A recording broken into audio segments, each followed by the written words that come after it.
TV నేను మీ Hemamalini and welcome to film updates. మరి ఈ రోజు ఫిల్మ్ అప్డేట్స్ లో చాలా మంది చాలా ఈగర్ గా ఎదురు చూస్తున్నటువంటి ప్రాజెక్ట్ SSMB29 మన రాజమౌళి గారితో చేస్తున్నటువంటి చాలా ప్రెస్టీజియస్ ప్రాజెక్ట్. సో ఈ ప్రాజెక్ట్ లో చాలా మంది లైక్ అదర్ కంట్రీస్ వాళ్ళు కూడా కొలాబరేషన్ అయ్యే అవకాశాలు చాలా ఎక్కువ ఉన్నాయి. ఆల్రెడీ కథపరంగా మనం చూస్తున్నాం.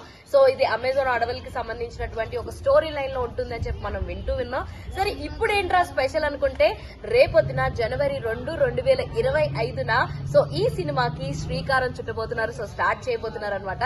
అయితే ఈ సినిమాకి సంబంధించినటువంటి ఈవెంట్ మరి ప్రెస్ తోటి అలౌ చేస్తారా లేదంటే ఓన్లీ యూనిట్ మాత్రమే సెలబ్రేట్ చేసుకుంటారా అన్నది ఇంకా అధికారికంగా అయితే ప్రకటించలేదు. బట్ ఈ ప్రాజెక్ట్ చాలా ప్రెస్టీజియస్ అని చెప్పొచ్చు. ఆఫ్టర్ RRR తర్వాత రాజమౌళి గారి నుంచి వస్తున్నటువంటి ప్రాజెక్ట్. అలాగే సో రాజమౌళి గారి ప్రాజెక్ట్ అంటే మినిమం 2 to 4 years అన్న మనం ఆ టైం అన్నది కేటాయించాలి. సో ఎంత లేదనుకున్నా ఈ సినిమాకి లీస్ట్ కేసులో 2 years వేసుకున్నా కూడా నెక్స్ట్ 2027 లో ఈ సినిమాని మనం చూస్తూ ఉన్నాం అనమాట.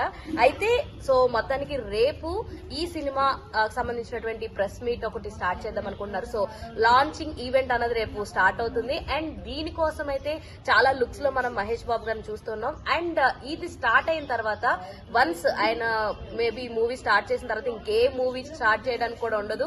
ఆల్మోస్ట్ మళ్ళీ మహేష్ బాబుని స్క్రీన్ లో చూడాలంటే మినిమం 2 years నుంచి 3 years దాకా అయితే మనం వెయిట్ చేయాల్సిందే.